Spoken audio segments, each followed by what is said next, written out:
पिढ्या जाऊ द्या आणखीन, पण काय अडचण नाही. 10-15 पिढ्या गेल्यात, आणखीन जाऊ द्या. आज प्रश्न विचारायचा जरंगेंना, हीच आहे का तुमच्या शांततामय आंदोलनाची व्याख्या?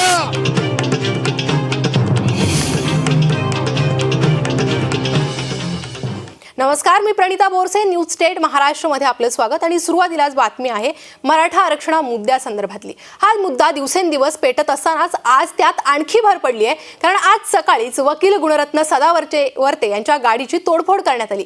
सदावर्तेंच्या गाडीची तोडफोड करणारे मराठा क्रांती मोर्चाचे कार्यकर्ते असल्याचा आरोप होतोय आणि यावेळी आरोपींनी जोरदार घोषणाबाजी केल्याची माहिती मिळते. यावेळी बोलताना सदावर्तेंनी मराठा आंदोलक आणि मनोज जरांगे यांच्यावर गंभीर आरोप केले. तसंच मनोज जरांगे यांना तातडीनं अटक करावी अशी मागणी सदावर्तेंकडून होतीये. तर सदावर्तेंच्या आक्रमक भूमिकेला जरांगेंनी तेवढ्याच शांततेनं उत्तर दिलंय. सदावर्तेंच्या गाड्यांच्या तोडफोडीचं मी समर्थन करत नाही असं जरांगे म्हणाले. तर माझ्या घरासमोर येऊन काही लोकांनी रेकी केली होती, माझ्या घरात घुसण्याचा प्रयत्न केला, हे षडयंत्र आहे, मी थांबणार नाही असं दुसरीकडे सदावर्ते म्हणाले. मराठा आंदोलनाचा, मराठा आरक्षणाचा मुद्दा पेटत असताना सदावर्तेंच्या गाडीची झालेली ही तोडफोड, त्यामुळे आणखीच या प्रकरण हे पेटत चाललं असल्याचं समोर येत आहे. सदावर्तेंकडून काही आरोप करण्यात आलेले आहेत, ज्याला जरांगेंनी उत्तर दिलेलं आहे. वकील गुणरत्न सदावर्ते यांच्या गाड्यांची तोडफोड ही झालेली आहे. मनोज जरांगे यांना तातडीनं अटक करा अशी मागणी यावेळी सदावर्ते यांनी केलेली आहे. या संदर्भात अनेक प्रश्न उपस्थित होत आहेत. तर हे सर्व षडयंत्र असल्याचं देखील सदावर्ते हे म्हणाले आहे. दुसरीकडे सदावर्तेंच्या गाड्यांची तोडफोड करण्याचं मी समर्थन करत नाही असं जरांगेंनी म्हटलंय. आणि मराठा समाज शांततेत मार्ग काढणारा आहे, अशी भूमिका मराठा समाज घेणार नाही असं देखील जरांगे पाटलांनी स्पष्टीकरण दिलंय.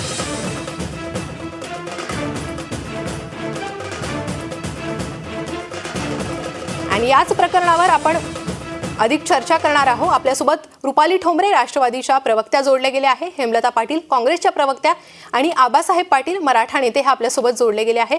सर्वात आधी मी जाणार आहे रुपाली ठोंबरे राष्ट्रवादीच्या प्रवक्त्या यांच्याकडे. रुपालीजी, खरं तर सदावर्ते यांनी मराठा आरक्षण विरोधी घेतलेली भूमिका, त्यांच्या पत्नी जयश्री पाटील यांनी देखील या आरक्षणाला आवाहन केलं होतं. त्यानंतर जरांगेंच्या सभा सुरू झाल्या, उपोषण सुरू झालं. त्यानंतरही कुठेतरी सदावर्तेंकडून मराठा समाजाला उचकवण्याचा प्रयत्न होतोय असे आरोप झाले. त्यामुळे कुठेतरी हा हल्ला होणार अशीच परिस्थिती होती. मराठा आरक्षण मागताना सर्व आमचे मराठा बंधू हे शांततेत आंदोलन करतायत, परंतु आरक्षण मिळणार नाही मिळणार हा कायदेशीर भाग जरी असला तरी गुणवंत सदावर्ते जे आहेत, थोडंसं प्रत्येकाने कुठल्याही समाजाबद्दल बोलताना अत्यंत संवेदनशील आणि मोजून मापून बोलणं गरजेचं आहे. कारण का आंदोलन उद्रेक होतो किंवा त्या बंधूंना ते बोलल्यानंतर ज्या काही पद्धतीचा उद्रेक होतो तो झालेला दिसतोय. याच्याशी मनोज जरांगे पाटलांचा कोणताच संबंध नाही. त्यांनी ते समर्थन पण केलेलं नाहीये की बाबा आम्ही आमच्या शांततेने करतोय.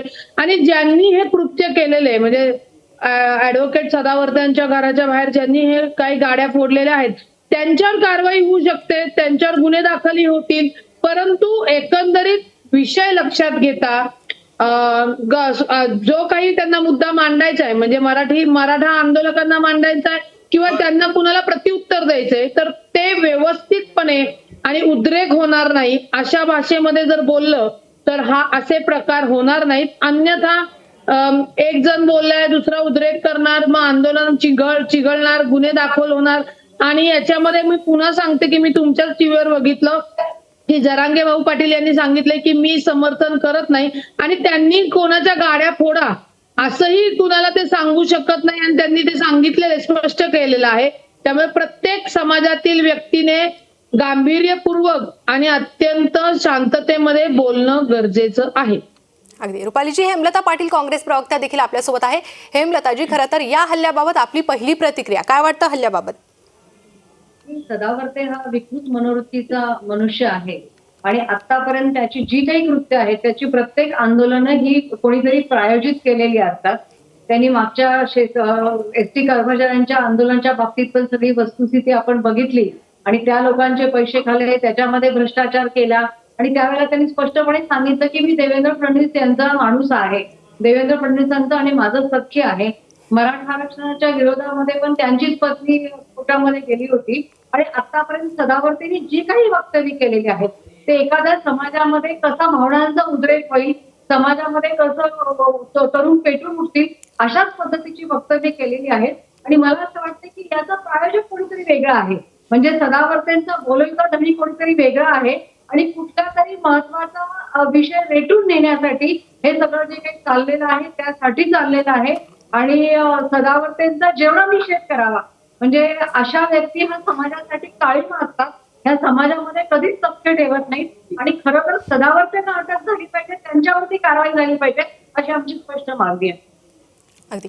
हेमलताजी, आपल्यासोबत आबासाहेब पाटील मराठा नेते देखील आहे. आबासाहेब पाटील, खरं तर आपण बघितलं की सदावर्तेंनी कायम मराठा विरोधात भूमिका घेतली असे आरोप त्यांच्यावर होत आहे आणि त्यानंतर कुठेतरी हा हल्ला होणारच अशी परिस्थिती होती.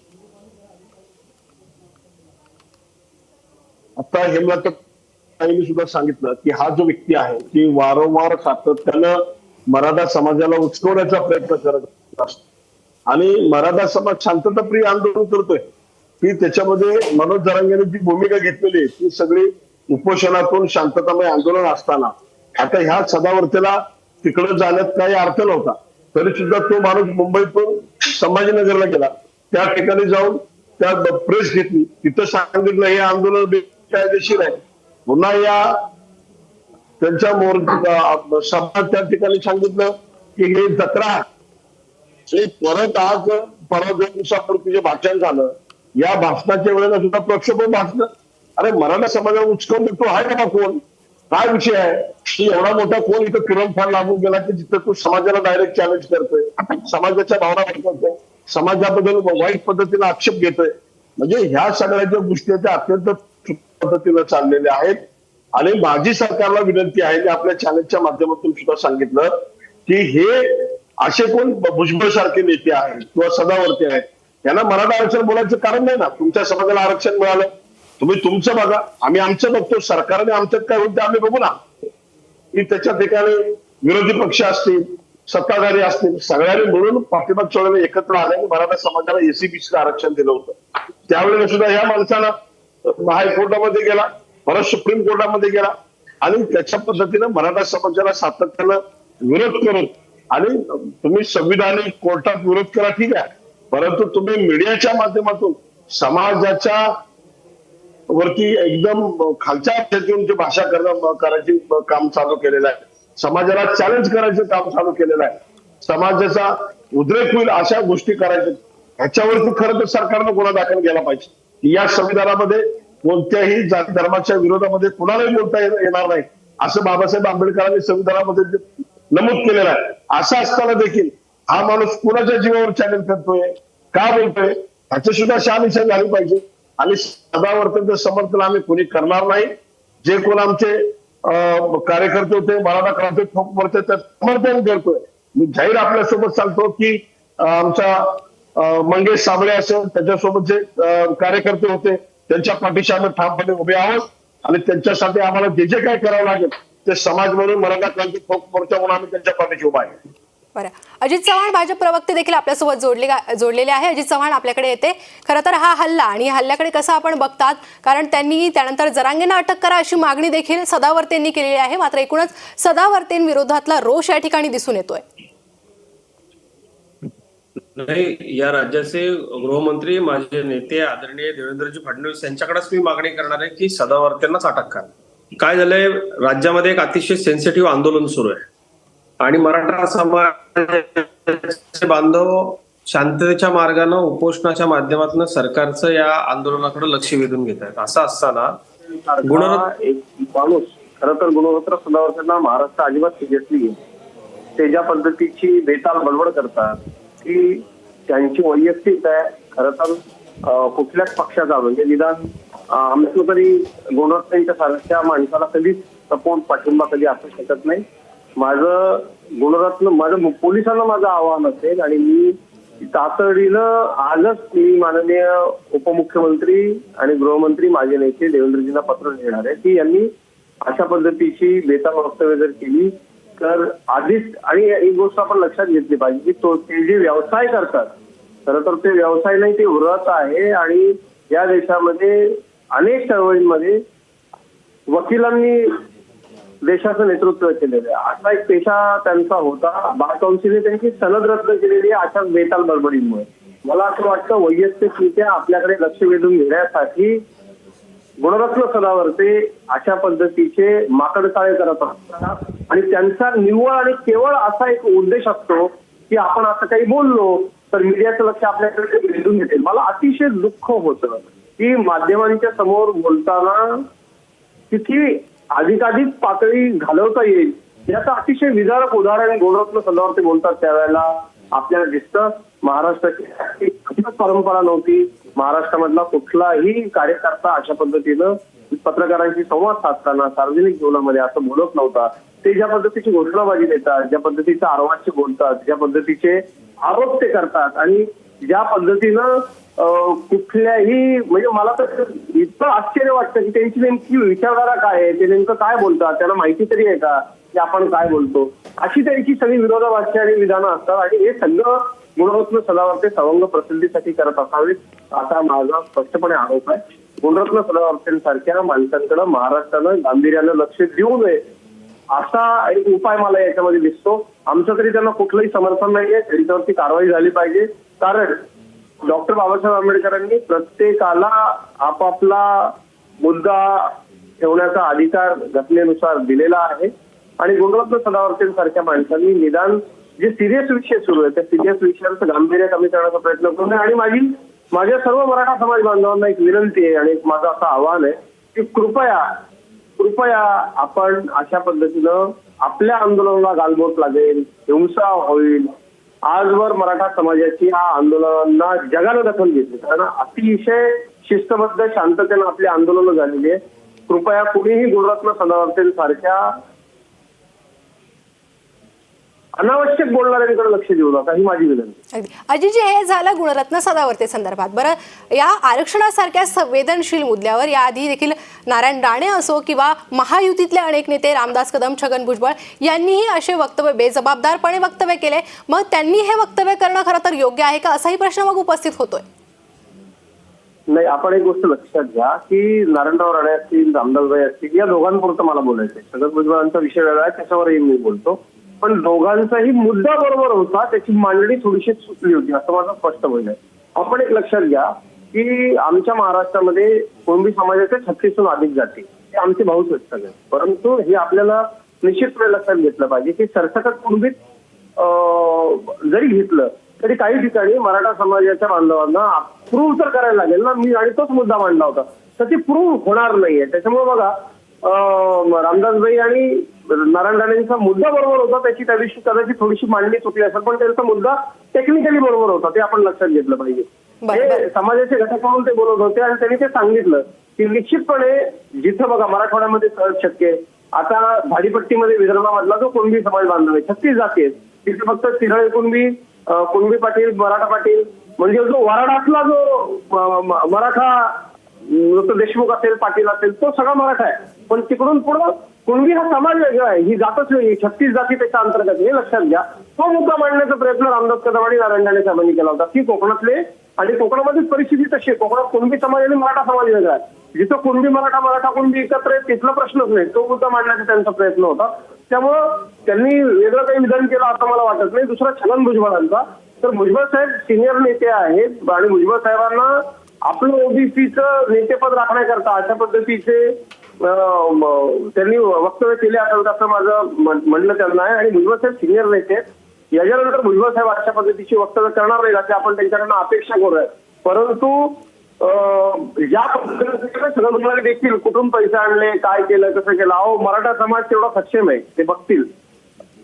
तुम्ही पैसे कुठून आणले ते सांगा, आमचाही त्याच्यावरती आक्षेप होतात. जे चुकीचं आहे ते चुकीचंच आहे, त्याला पक्ष म्हणूनही सपोर्ट नसेल आणि वैयक्तिकरित्या तर अजिबातच नसेल. छगन भुजबळांचा मुद्दा असा होता की त्यांना ओबीसीचं नेतृत्व त्यांचं सांभाळायचंय. त्यामुळे छगन भुजबळ याच्या संदर्भामध्ये जी विधानं करतील ती विधानं आपलं स्थान अधिक बळकट करणारी असतील असं त्यांना वाटलं. परंतु भुजबळ साहेबांनी देखील त्याच्यानंतर त्या सगळ्यानंतर ज्यावेळेला मराठा समाजातल्या धुरीणांनी त्यांना या संदर्भात सांगितलं की बाबा रे, स्वतः मनोज जरांगे बोलले की बाबा रे, आमचं तुमचं काही भांडण नाहीये, आमचा संविधानिक लढा आहे, तर तुम्ही आम्हाला काही त्याच्यामध्ये तुम्ही आमच्या याच्यात येऊ नका. त्याच्यानंतर भुजबळ नेते महोदय या विषयावरती आलेले नाही, पण ते परत जर बोलले की आधी तुम्ही तुमचं बघा मराठा समाजाच्या अजितजी, तुमच्या याच मुद्द्यावर लागून आबासाहेब पाटलांना मी प्रश्न विचारते. आबासाहेब, तुम्ही अजित चव्हाणांचा मुद्दा ऐकलेला आहे, सदावर्तेंवर कारवाई झाली पाहिजे किंवा त्यांच्यावर कुठेतरी सरकारनं ताशेरे ओढले पाहिजे, ही खरी तर मागणी संपूर्ण समाजाकडून होतीये. मात्र रामदास कदम असो किंवा त्यानंतर नारायण राणे असो, यांचा मुद्दा मात्र कुठेतरी योग्यच होता असं यावेळी चव्हाणांचं म्हणणं आहे. आपली काय प्रतिक्रिया? अगदी आपले अजित चव्हाण साहेबांनी बरोबर सांगितलं की महाराष्ट्रात वेगवेगळे विभाग आहेत, वेगवेगळे प्रांत आहेत. पश्चिम महाराष्ट्र वेगळा आहे, कोकण वेगळा आहे, मराठवाडा वेगळा आहे, खानदेश वेगळा आहे आणि विदर्भ वेगळा आहे. या सगळ्या भागामध्ये परिस्थिती वेगळी आहे, भौगोलिक परिस्थिती वेगळी आहे, सामाजिक सांस्कृतिक परिस्थिती वेगळी आहे. तर आता विदर्भ आणि खानदेशामध्ये सुद्धा किंवा मराठवाड्यामध्ये कुणबी मराठा कुणबी हे एकच आहे. परंतु इकडे पश्चिम महाराष्ट्र आणि कोकण जो भाग आहे ते इकडे थोडस वेगळं आहे. आता कोकणामध्ये कसं आहे की कुणबी आणि मराठा हे टोटल वेगळं आहे आणि त्याच्यामुळं आणि पश्चिम महाराष्ट्र सुद्धा तेच परिस्थिती आहे. कारण इथं कुणबी जे आहेत ते शेतकरी म्हणून ते वेगळे आहेत आणि मराठा हे वेगळे आहेत. इथं दोन जाती म्हणून त्यांची इकडे रोटी व्यवहार होत नाही कोकणामध्ये. त्याच्यामुळं रामदास भाई आणि राणे साहेब जे बोललेले आहेत त्याच्यामध्ये तथ्य आहे. कारण कोकणामध्ये मराठा कुणबी हे कधीच एकत्र आले नाहीत. त्यांच्यामध्ये पूर्णपणे दोन्ही जाती वेगळ्या समजल्या जातात आणि कोकणातले जे मराठे आहेत ते कुणी कुणबी दाखला घेणार नाहीत. आणि त्या कोकणात सुद्धा मी दौरा करून आला कोकणामध्ये, तिथं त्यांची सुद्धा मानसिकता तीच आहे. त्यांचं म्हणणं आहे की आम्ही मराठा आहोत, आम्हाला मराठा आरक्षणासंदर्भात बोलायचं. इकडे पश्चिम महाराष्ट्रामध्ये सुद्धा तीच भूमिका आहे. परंतु मनोज जरांगेची जी भूमिका आहे की सरसकट कुणबी प्रमाणपत्र सगळ्यांना द्यावीत. त्याच्यामध्ये त्यांनी असंही म्हणलं की ज्यांना घ्यायचं त्यांनी घ्या, ज्यांना नको घ्यायचं त्यांनी नको घ्या. परंतु राहतो प्रश्न मराठ्यांचा. मग त्याच्यावरती मराठा क्रांती ठोक आम्ही जी भूमिका घेतलेली आहे की त्याच्यामध्ये कोणाची कुणबी मागणी असेल, कोण 50% आपली मराठा समाजाची मागणी असेल, कोणाची 50% वरती असेल, की जरी वेगवेगळ्या मागण्या असल्या परंतु मराठा समाजाला मराठा आरक्षण हा विषय महत्वाचा आहे. याकडे सरकारनं आपलं लक्ष वेधलं पाहिजे आणि मराठा समाजाला कसं आरक्षण देता येईल आणि मराठा समाजाला स्पष्टपणे सांगायला पाहिजे. सरकारच्या मुख्यमंत्री, उपमुख्यमंत्री किंवा उपसमिती यांनी जाहीरपणे येऊन सांगायला पाहिजे की आमचं प्युरिटी पिटिशन टिकतंय का सुप्रीम कोर्टामध्ये, तर टिकत असेल तर आम्ही ते निकष करून तुम्हाला एससीबीसी आरक्षण देतो, ही भूमिका स्पष्ट करा. नसेल तर ते टिकत नसेल तर आम्हाला पुन्हा ते रद्द करून राज्य मागासवर्गीय आयोगाची शिफारशी जाहीर करून पुन्हा आम्ही असं पुन्हा हे तुम्हाला आरक्षण देऊ शकतो, ते जाहीर नसेल तर किंवा मनोज जरांगेची जी मागणी आहे सरसकट कुणबी प्रमाणपत्र ते देता येते का, त्याची भूमिका स्पष्ट करावी आणि सरकारने याच्यावर चर्चा करणं अपेक्षित आहे.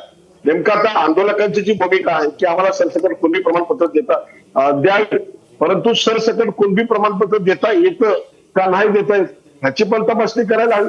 ते कायद्यात टिकलं पाहिजे, त्याची व्हॅलिडिटी झाली पाहिजे. जरी आपण आता GR काढला तर उद्या जाऊन ते अडकता कामा नये. या सगळ्या गोष्टी सुद्धा समाजातल्या विचारवंतांनी पुढे येऊन चर्चा करणं अपेक्षित आहे आणि वास्तव चित्र समाजातल्या युवकांनी सुद्धा समजून घेतलं पाहिजे. होतंय काय आता स्पष्टपणे कुणी बोलायला गेला तर त्याला बोलू दिलं जात नाही. कुणी भूमिका मांडल्या की लगेच खाली त्याच्या विरोधात कमेंट होतात, त्याच्या विरोधात बोललं जातं. त्याच्यामुळे समाजातले अनेक नेते, अनेक विचारवंत, अनेक तज्ञ ही लोक बोलायचं टाळतायत.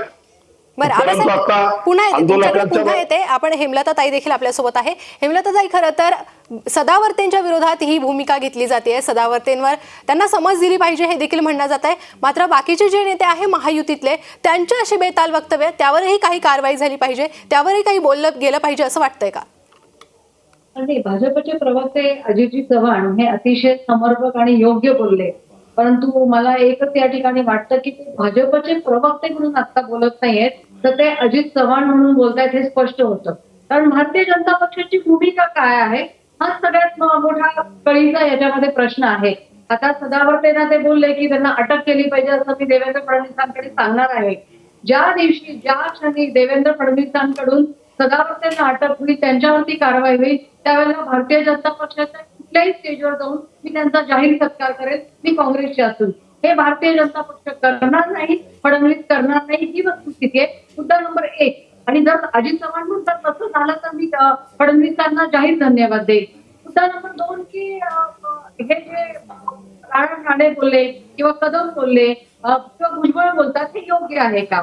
आता कुणबी, खानदानी, 96 कोळी या सगळ्या विषयात जायला नको, कारण त्याच्यावर सविस्तर चर्चा होईल आणि ते आम्ही सगळं बघितलेलं आणि भोगलेले आम्ही लोक आहोत. परंतु याच्यामध्ये जेव्हा एखादं आंदोलन तीव्र स्वरूपात चालू आहे, जेव्हा एखादा व्यक्ती समाजासाठी उपोषणाला बसलेला आहे, तेव्हा नारायण राणेंना असं विधान करण्याची काही गरज नव्हती.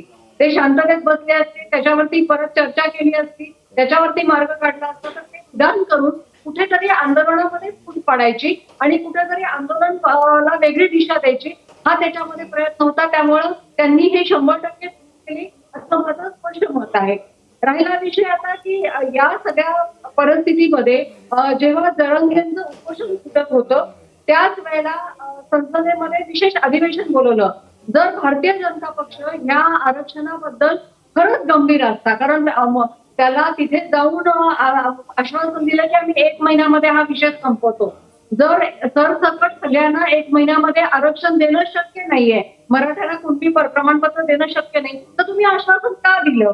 म्हणजे तुम्ही काहीतरी बोलायचं आणि आश्वासन द्यायचं आणि तुम्ही जर त्या प्रश्नावरती प्रामाणिक असता, तुम्हाला जर हे आरक्षण द्यायचं होतं तर संसदेच्या विशेष अधिवेशनामध्ये ईडब्ल्यूएसला तुम्ही आरक्षण दिलं आणि तुम्ही जर तशा पद्धतीने जर मराठ्यांना आरक्षण दिलं असतं तर कुणीही सुप्रीम कोर्टामध्ये जाण्याचं आणि सदावर्तेंसारखी फुटकळ लोक, म्हणजे फुटकळ हा शब्द सुद्धा सोबत झाला, असे निर्लज्ज लोक कुठल्या कोर्टामध्ये जाणं आणि आरक्षणाला विरोध करणं हा विषय आला नसता. जर लोकसभेमध्ये हे आरक्षण दिलं गेलं असतं तर हेमलताताई तुम्हाला आवडते तुम्हाला हे आरक्षण द्यायचं. तुमच्याकडे पुन्हा येते हेमलताताई. रुपाली ठोंबरेंना आपली प्रतिक्रिया द्यायची. रुपालीजी बोला. आरक्षणाचं आंदोलन चालू असताना गुणवर्त सदावर्तेंचं जे वागणं आहे ते चुकीचंच आहे. म्हणजे त्यांचं समर्थन कोणीच करणार नाही. त्यांचं समर्थन समाज काय कोर्ट सुद्धा करत नाही. ते आर्ग्युमेंट करताना न्यायाधीशांवर अशा पद्धतीने ओरडून हे करतात की न्यायाधीशांनी त्यांना फटकारला आहे, त्यांची सनद रद्द केली. गुणवर्त सदावर्ते हा विषय बाजूलाच ठेवा, त्यांच्यावर कारवाई झाली पाहिजे, त्यांना अटक झाली पाहिजे. या सगळ्या गोष्टी या गोष्टीला सुद्धा आमचा पाठिंबा आहे आणि आमचंही तेच म्हणणं आहे. परंतु नारायण राणे असतील किंवा इतर जे नेते बोललेत त्यांनी आरक्षणाच्या बाबतीत त्यांचं मत मांडलेले, जसं सरसकट आरक्षण द्या किंवा आम्हाला कुणबीचं द्या. छगन भुजबळ साहेबांचा तुम्ही विषय घेतला, ओबीसीचे नेते जो ओबीसी मधनं मागत असताना ओबीसी वाले म्हणणारच ना की आमच्या आरक्षणाला धक्का न लागता आमच्या मराठा बंधूंना तुम्हाला आरक्षण द्यायचंय ते द्या, त्यांचा त्याला विरोध नाहीये. त्याच्यातून बोलण्यातनं जर ते बाबा एवढ्या मोठ्या सभेचा खर्च कसा काय हे बोलले जरी असतील, कारण का राजकीय सभा होत असताना त्याला किती त्रास असतो, किती खर्च असतो, त्या ह्याच्यातनं छगन भुजबळ साहेब बोललेले. याचा अर्थ त्यांचा मराठा आरक्षणाला विरोध आहे नाही, परंतु ओबीसी मधनं आमच्या देऊ नका, आमच्या आरक्षणाला धक्का न लावता तुम्ही मराठ्यांना आरक्षण द्या, अशी ही त्यांची भूमिका होती. आणि फक्त आरक्षणावर कायदेशीर बोलले म्हणून ते तुमचे विरोधक होतात का? तर नाही, हेही आपण सगळ्यांनी लक्षात घेतलं पाहिजे. अजित चव्हाणांनी त्यांच्या पक्षाची भूमिका मांडली, मग आता विरोधक म्हणणार की नाही ते मग अजित चव्हाण आहेत म्हणून भूमिका मांडली. म्हणजे सोयीचा अर्थ काढण्यात काय उपयोग आहे? आणि खरंच फडणवीस साहेबांनी सदावर्त्यांवर कारवाई करणं गरजेचं आहे. एखादा संवेदनशील विषय जेव्हा समाजामध्ये चालू असतो तेव्हा भडक वक्तव्य करणं, तो समाज भडकवणं, त्यांना दुखवणं आणि त्यातनं त्या आंदोलकांची इच्छा नसते, परंतु काही एक समूह असतो की तो चिडतो आणि असे प्रकार घडतात. ज्यांच्याकडनं असे प्रकार घडतात ते कुणी असो. पुन्हा तुमच्याकडे येणार आहे. ही चर्चा आपण अशीच चालू ठेवणार आहोत. तुर्तास बुलेटिनमध्ये वेळ झाली एका छोट्याशा ब्रेकची. पाहत रहा न्यूज स्टेट महाराष्ट्र. 10-5 पिढ्या जाऊ द्या आणखीन, पण काही अडचण नाही. 10-15 पिढ्या गेल्यात.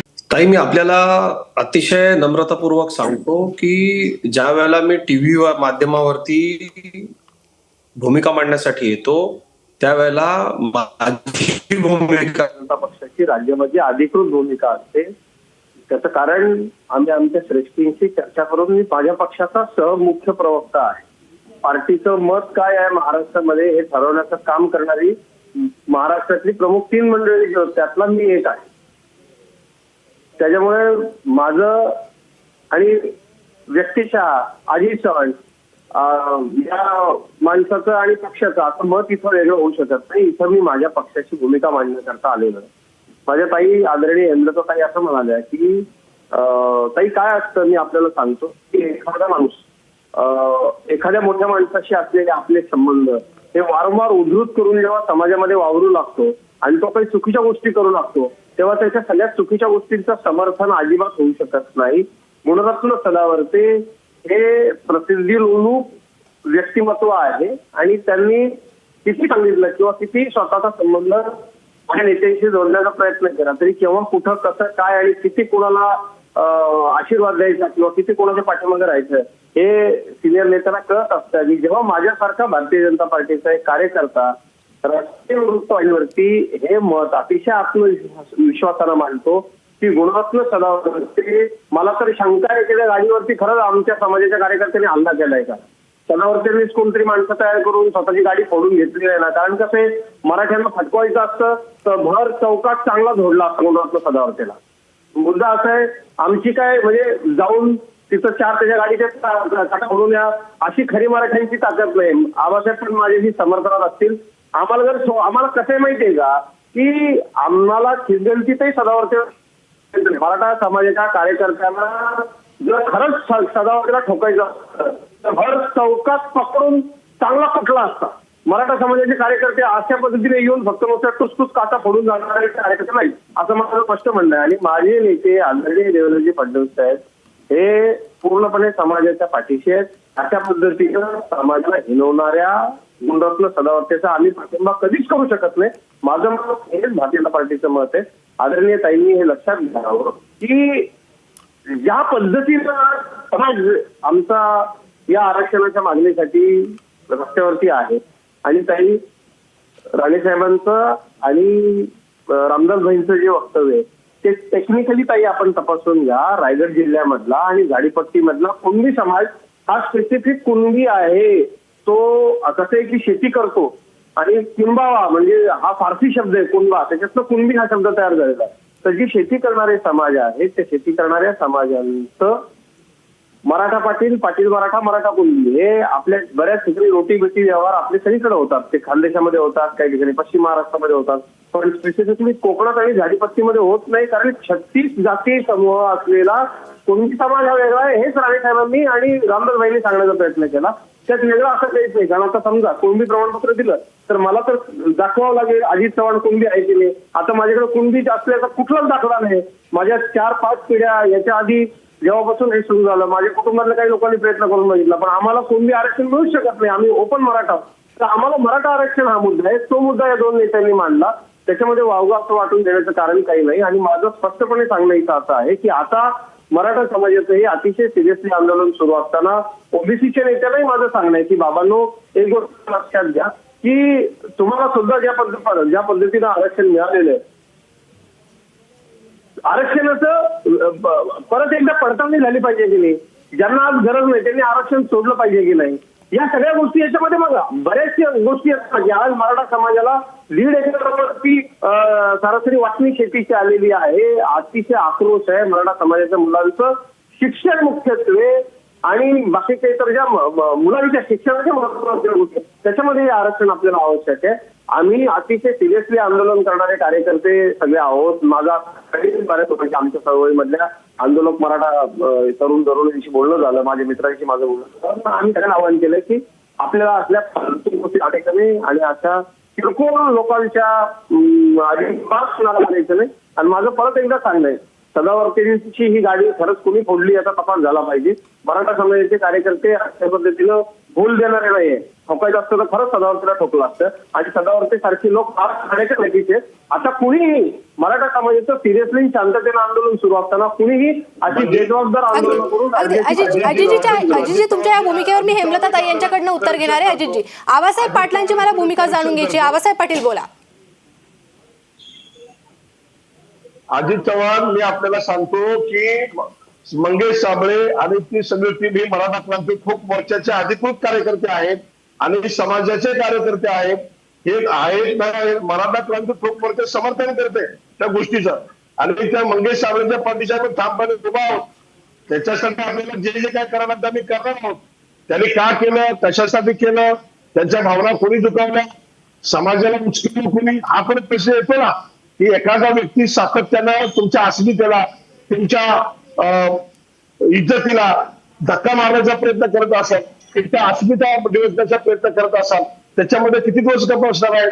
आणि त्या भावनेतून त्या युवकाने त्यांच्या भावना व्यक्त केल्या असतील आणि त्याच्या बाबतीत आम्ही असं म्हणणार नाही की त्यानं का केलं, कसं केलं. त्यांच्या भावना दुखावल्या, ज्यांनी का दुखवलं त्यांनी त्याचं सुद्धा उत्तर द्यायला पाहिजे. आणि त्याच्यामुळं मंगेश साबळेच्या पाठीशी मराठा क्रांती ठोक मोर्चा ठामपणे उभा आहे आणि तो आमचाच कार्यकर्ता आहे, मी ठामपणे सांगतो. या संदर्भातच हेमलता पाटील पुन्हा तुमच्याकडे येते. हेमलता ताई बोला. अजित चव्हाण आता परत बरोबर बोलले, परंतु त्यांनी या प्रश्नाचं उत्तर दिलं नाही की जो सदावर्ते जो समाजामध्ये दुही पसरवण्याचं काम करतो, अतिशय विद्वेषजनक वक्तव्य करतो, गृहमंत्री पद हे भारतीय जनता पक्षाकडे आहे, देवेंद्र फडणवीस त्याचे मंत्री आहेत, तर फक्त एकच मगाशी जे तसं म्हटले तर ह्या गुन्ह्यावरनं सदावर्तेला कधी अटक करणार, त्याच्यावरती कधी कारवाई होणार हे भारतीय जनता पक्षाने सांगावं. दुसरी गोष्ट, आता जसं आबासाहेब पाटलांनी सांगितलं की हे मराठा क्रांती मोर्चाचेच कार्यकर्ते आहेत, त्या समाजाचेच कार्यकर्ते आहेत, असं जर असेल तर ती क्रियेला प्रतिक्रिया होती. सदावर्तेंच्या बेताल वक्तव्यांमुळे झालेली इन्स्टंट रिॲक्शन होती. म्हणून ज्यांना आता अटक केलेलं आहे त्यांना कधी त्यांना सोडणार, त्यांच्यावरची सगळी कलमची लावली असतील पोलिसांनी ती मागे घेणार का, त्यांची सोडवणूक करणार का, ह्या दोन गोष्टीचा खुलासा झाला पाहिजे. आणि नारायण राणे आणि त्या विषयावर मला परत बोलायचं नाहीये, परंतु फक्त एकच माझं म्हणणं आहे की नारायण राणे हे केंद्रीय मंत्री आहेत. मग तुम्हाला जर माहित होतं की कुणबी अशा पद्धतीचं आरक्षण देऊ शकत नाही तर तुम्ही ते आश्वासन का दिलं, 1 महिन्यासाठी हे सगळं विषय का वाढवला आणि तुम्ही संसदेमध्ये अधिवेशनामध्ये आरक्षण देण्यासाठी का प्रयत्न करत नाही. त्या 3 गोष्टींचा मागणी माझी होती आणि त्यावरती अजित चव्हाणांनी सोयीस्कररित्या कुठलंही उत्तर दिलेलं नाही, एवढंच मला म्हणायचं. अजितजी तुमच्याकडे येते. अजितजी तुमच्याकडे येते. त्याआधी रुपाली ठोंबरे यांच्याकडे मी जाणार आहे. रुपालीजी आपली भूमिका. हॅलो अजितजी माझा आवाज आपल्यापर्यंत पोहोचतोय? मी ताईंच्या प्रश्नाला लगेचच उत्तर देऊ. बोला बोला. आदरणीय ताई, आपण वारंवार म्हणताय की संसदेमध्ये हे केलं पाहिजे. ताई, संसदेमध्ये आपली जशी मराठा समाजाची मागणी आहे तशीच हरियाणामधल्या काही समाजांची आहे, गुजरातमधल्या काही समाजांची आहे, इतर प्रदेशामधल्या काही समाजांची आहे.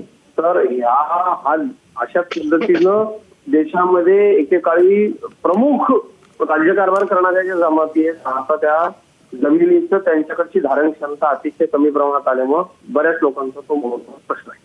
आता याच्यामध्ये आपण एक गोष्ट लक्षात घेतली पाहिजे की संसदेमध्ये हे का नाही, तर संसदेमध्ये केलं तर ते त्याला खूप म्हणजे त्याला फार वेगवेगळे अँगल देतील आणि तो जो विषय आहे आपला जो स्पेसिफिकली महाराष्ट्रामधला विषय, तो महाराष्ट्रामधला विषय त्याच्यामध्ये मागे पडेल.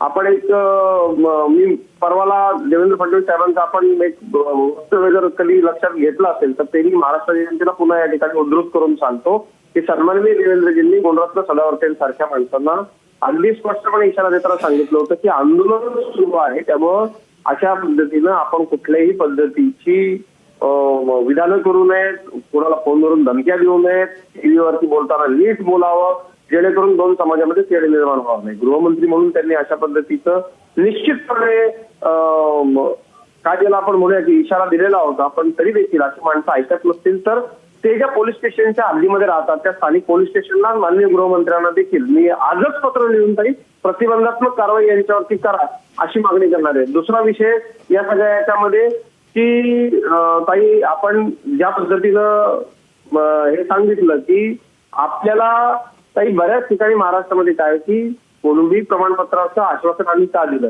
तर मराठवाड्यामध्ये तसं प्रमाणपत्र आपण देऊ शकतो ना, खानदेशामध्ये तसं प्रमाणपत्र आपण 100% देऊ शकतो ना, आणि ते देऊ शकतो म्हणूनच शासनानं आश्वासन दिलं होतं.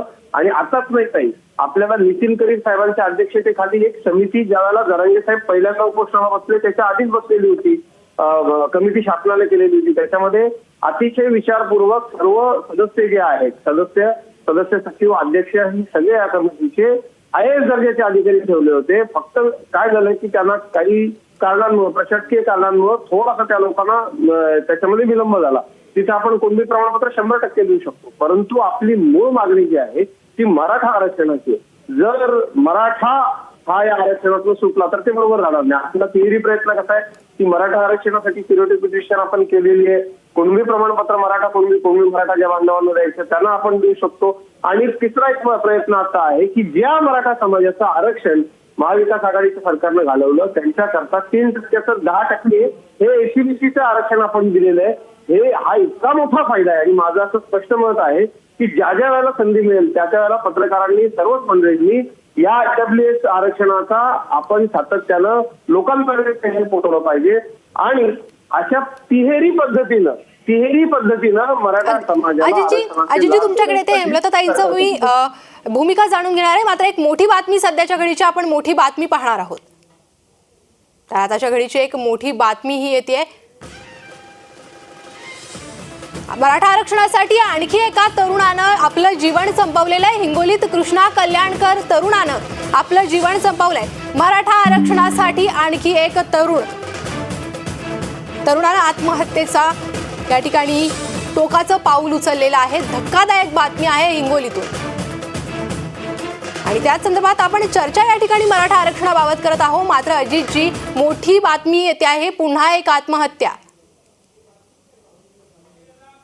काही टीव्हीवरून आता महाराष्ट्रात बांधव आम्हाला सगळ्यांना ऐकतोय. हात जोडून सगळ्यांना एक कळकळीची विनंती, कृपया आपण आपलं आयुष्य संपू नका, आपलं जीवन संपू नका. मराठा आरक्षण घेताना, मराठा आरक्षणाचे फायदे घेताना आपल्याला पाहायचंय. यापूर्वी देखील मराठा आरक्षण महाराष्ट्रामध्ये होतं आणि ते पुन्हा देता येणं आपल्याला शक्य आहे. आपण सगळ्यांनी काय असतं ते एखादा सामाजिक प्रश्न जेव्हा येतो त्यावेळेला आपली जी लेबल्स आहेत वेगवेगळी ती लेबल्स आपण टाकून दिली पाहिजे. आणि धनगर समाज असेल किंवा मराठा समाज असेल या दोन्ही समाजातल्या विशेषतः तरुण मंडळींना मला अतिशय कळकळीचं आवाहन करायचं की आपलं आयुष्य अतिशय अनमोल आहे. आपण आपलं कुटुंबीय, आपला मित्रपरिवार आणि आपल्या देशासाठी, महाराष्ट्रासाठी आपल्याला काहीतरी करण्याची खूप संधी असते. आत्महत्या करणं हा कुठल्याही गोष्टीवरचा उपाय नाही. त्यामुळं आपणा सर्वांची, म्हणजे पत्रकारांची, आमच्यासारख्या कार्यकर्त्यांची, समाजामध्ये वावरणाऱ्या सगळ्यांची जबाबदारी आहे की अशा पद्धतीनं कुठंतरी वैफल्यग्रस्त अवस्थेमध्ये, आणि माझं एक ठाम मत असं याच्यामध्ये की कसल्या तरी गोष्टीची वैफल्यता असते आणि मग ओव्हरऑल जे अशा नकारात्मक त्याच्यानं आणखी ही मंडळी खचतात मनानं आणि एखाद्या या ध्येयाकरता तरी झालं पाहिजे किंवा तो आक्रोश सरकारपर्यंत किंवा यंत्रणेपर्यंत पोहोचला पाहिजे म्हणून आपण आपला जीवच देऊन टाकू. अशा टोकाला ज्यावेळेला तरुणाई येत असेल तर हा प्रश्न किती गंभीर आहे आणि किती गांभीर्यानं समाजामधले लोक याचा विचार करतायत याची प्रचिती सुद्धा येते. पण प्रत्येक आत्महत्याच्या वेळेला अतिशय वाईट वाटतं आणि खरोखर मनापासून त्रास होतो. म्हणजे याच्यात कुठलाही किंतु परंतु नाही, खूप वाईट वाटतं की तरुण मंडळींचा जीव जातोय. आपण हात जोडून सगळ्यांना विनंती करूया, कृपया आत्महत्येसारखा मार्ग आपण अवलंबू नका. अगदी, आत्महत्या करणं खरं तर शेवटचा पर्याय नाहीये. रुपाली जी आपल्याकडे येते, आत्महत्या करतायत मराठा समाजाचे युवक, त्यामुळे मराठा समाजाला खरंच आरक्षणाची किती गरज आहे हे देखील दिसून येते. दुसरीकडे असे वक्तव्य होत आहेत.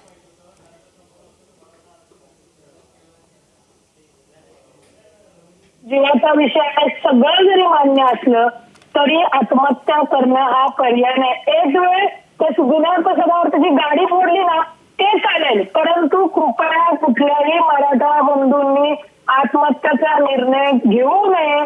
कारण का या तुमची आत्महत्या झाल्यानंतर तुमचं कुटुंब हे त्रास काय भोगणार आहेत याची कल्पनाही करवत नाही. सरकार आरक्षणाच्या बाबतीत गंभीर आहे, संवेदनशील आहे आणि कायद्याच्या चौकटीमध्ये कायमस्वरूपी कसं आरक्षण मिळेल याच्यासाठी सरकार प्रयत्न करते. हा लक्षात घ्या, आरक्षणाचा मुद्दा फार संवेदनशील आहे. म्हणजे मुलांचं भवितव्य तर आहेच आहे, परंतु हा संघर्ष करत असताना जे आत्महत्या करण्याचा निर्णय घेतात हे दुःख, कितीही आरक्षण मिळालं तरी भरून येणार नाही. त्यामुळे हात जोडून माझी मराठा बंधूंना विनंती आहे की कृपया करून आत्महत्या करू नका आणि जे मराठा नेतृत्व करतायत आरक्षणाचं त्यांनी कृपया करून या तरुणांना सांगा की आत्महत्या हा पर्याय नाही. आरक्षण तुम्हाला देण्यासाठी सरकार तेवढंच गंभीर आहे की आरक्षण मिळाल्यानंतर आम्ही तुम्हाला वर्णाखाली आणू शकणार नाहीत. याची जाणीव प्रत्येक मराठा बंधूंना देणं गरजेचं आहे. त्याच्यामुळे आत्महत्या कृपया कुणी करू नये. राहिला विषय सरकारचा तर आता सरसकट मध्ये नाही देऊ शकत, परंतु कायद्याच्या याच्यामध्ये मराठा आरक्षण कसं द्यावं संपूर्ण अजित चव्हाण यांनी सांगितलं की काय काय गोष्टी आहेत, भौगोलिक परिस्थिती वेगवेगळी आहे. त्याच्यामुळे काही मराठा लोकांनी कुणबी असे दाखले दिल्यानंतर त्यांना कुणबी मिळालेले, परंतु मराठा आरक्षण देण्यासाठी सरकार प्रयत्न करतंय आणि ते कायदेशीर आरक्षण नक्कीच देईल. तोपर्यंत कृपया संघर्ष करा. एक वेळ पुढे जाऊन माझे वैयक्तिक होते अशा जे तुम्हाला आता उद्रेक बोलतायत, अपमानित करत बोलतायत त्यांच्या गाड्या उडल्या इथपर्यंत ठीक आहे, परंतु आत्महत्या पर्याय नाही एवढं लक्षात ठेवावं त्यांनी. रुपालीताई म्हणतायत, हेमलताताई, की आत्महत्या करू नका, आत्महत्या शेवटचा जे काही मार्ग आहे तो नाहीये. मात्र 3 आत्महत्या या आधी झाल्या आणि पुन्हा एक आत्महत्या होते. जबाबदारी कोणाची? संघर्ष मराठा समाज करतोय, मात्र दुसरीकडे मराठा तरुण ही टोकाची पावलं उचलतायत. हेमलताताई, माझ्याकडे तो शब्दच नाहीये. खरं सांगू का, मराठा तरुण आहे तर खरं अक्षरशः पिचलेला आहे. या सगळ्या परिस्थितीने अक्षरशः पिचलेला आहे. म्हणजे 100 एकरची शेती कधी 2 एकरवर आली आणि कधी रस्त्यावरती आला त्यालाही कळलं नाही. ज्या समाजाने 12 बलुतेदारांना सांभाळलं, अतिशय प्रेमाने सांभाळलं, आपसापसातल्या समाजामध्ये प्रेम राहिलं पाहिजे याच्यासाठी तो तरुण आजपर्यंत झटत होता, त्याच्यावर आज ही वेळ आली आहे. आणि कोण जबाबदार आहे? सरकार जबाबदार आहे. आता हे राजकीय वक्तव्य करण्याची वेळ नाही आणि मला करायचंही नाहीये, परंतु कुठलीही गोष्ट संवेदनशीलपणे हाताळली पाहिजे. समाजामध्ये ज्या अशा सदावर्तेंसारख्या विकृती आहेत या विकृतींना वेळीच आवर घातला पाहिजे. तरुणांना समजून घेतलं पाहिजे, त्यांच्या भावना समजून घेतल्या पाहिजे आणि त्याच्यावर सन्माननीय तोडगा काढला पाहिजे. आता या सभेला एवढा कोटी खर्च कसा आला हे विधान एखादा नेता करू शकतो का? ज्या सभेसाठी बाया बापड्या स्वतः तिथं पुऱ्या करून देतात, भाजी करून देतात, ट्रक भरून भरून लोक स्वखर्चाने येतात, चिदोरी करून येतात, म्हणजे कोणाच्या भावनांशी कोणीही खेळलं नाही पाहिजे. माझं स्पष्ट मत आहे. मी माझ्या बंधुकांच्या दाखल्यामध्ये 96 कोळी मराठा असं कंसामध्ये लिहिलेलं आहे. मी 96 कोळी मराठा आहे, परंतु मला कुणबी सर्टिफिकेट मिळत असेल तर मला हवं आहे. मला इतर मागासवर्गीयांमध्ये मला कुणबी सर्टिफिकेट मिळत असेल तर ते मला हवं आहे आणि हीच माझी जी भावना आहे ती अनेक लोकांची आहे. त्यामुळे नारायण राणेंनी जे बोलले त्यांनी मी व्यथित झाले, कारण मी सुद्धा खानदानी आहे, मी सुद्धा 96 कोळी मराठा आहे. परंतु आज जी परिस्थिती समाजाची झाली ते याच गोंधळामुळे झाली आणि याच आपसापसातल्या दुहीमुळे झाली आहे. त्यामुळं तरुणांना तर आव्हान आहे, पण मराठी समाजातल्या नेत्यांना हात जोडून आव्हान आहे की तुमची इगोच बाजूला ठेवा, तुमचं आपसापसातलं वैर, तुमचे पक्षीय मतभेद, तुमचं पक्षीय बांधिलकी बाजूला ठेवा आणि समाजासाठी आता एकत्र या, चांगल्या पद्धतीने या समाजाला आरक्षण द्या आणि किती तरुणांचा जीव जाण्याची आपण वाट बघताय याचाही आपण विचार करा, एवढंच माझं सांगणं आहे. आणि हे मी अतिशय म्हणजे हतबलतेने बोलते आणि याच्यामध्ये कुठलाही मला राजकीय अभिनिवेश नाहीये. मी बोलते हे समाजाच्या भावना जाणून बोलते आणि हे मला खरंच बोलताना खरंच वाईट वाटतंय.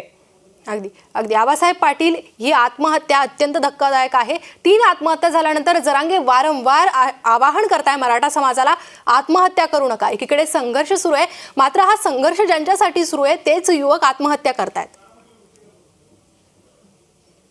मी आपल्या चॅनलच्या माध्यमातून संपूर्ण मराठा समाजातल्या युवकांना जाहीर आवाहन करतो.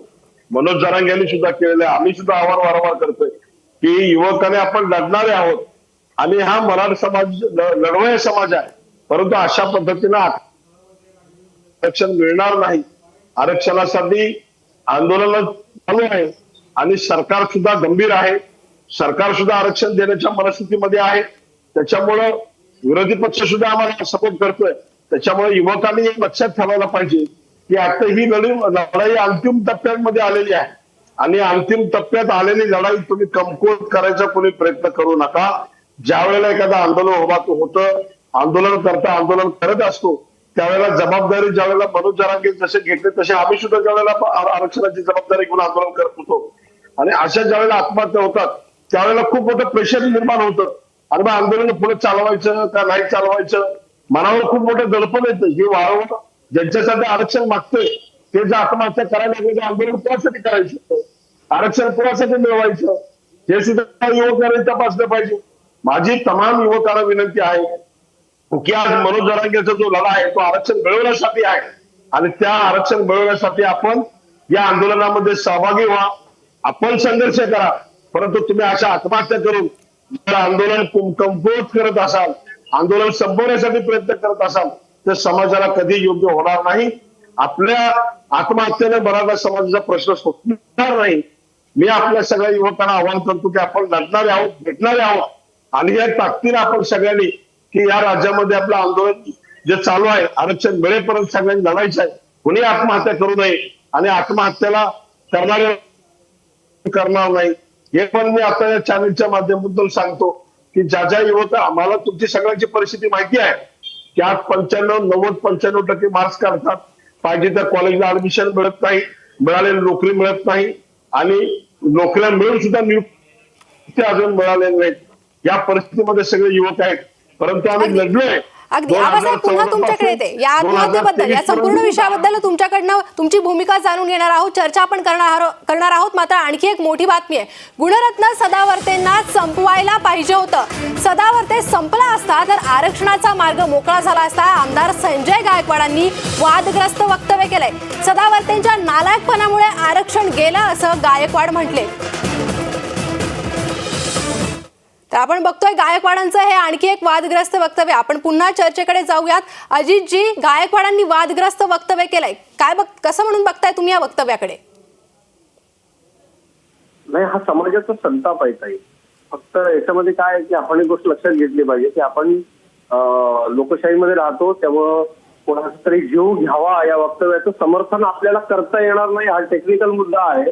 पण इतक्या तीव्र भावना समाजाच्या झालेल्या आहेत की आपण लक्षात घेतलं पाहिजे. बघाची आबासाहेब बोलले ताई बोलल्या आम्ही सगळेच लोक वेगवेगळ्या विचाराचे वेगवेगळ्या पक्षाचे आहोत. आबासाहेब तर माझे मित्र आहेत माझे सहकारी आहेत परंतु आमच्या विरोधकांनी सुद्धा वैचारिक विरोधकांनी सुद्धा या मुद्द्यावरती आमची साथ दिली. याच्यातून आपण लक्षात घेतलं पाहिजे की किती तीव्र भावना मराठा समाजाच्या आहेत.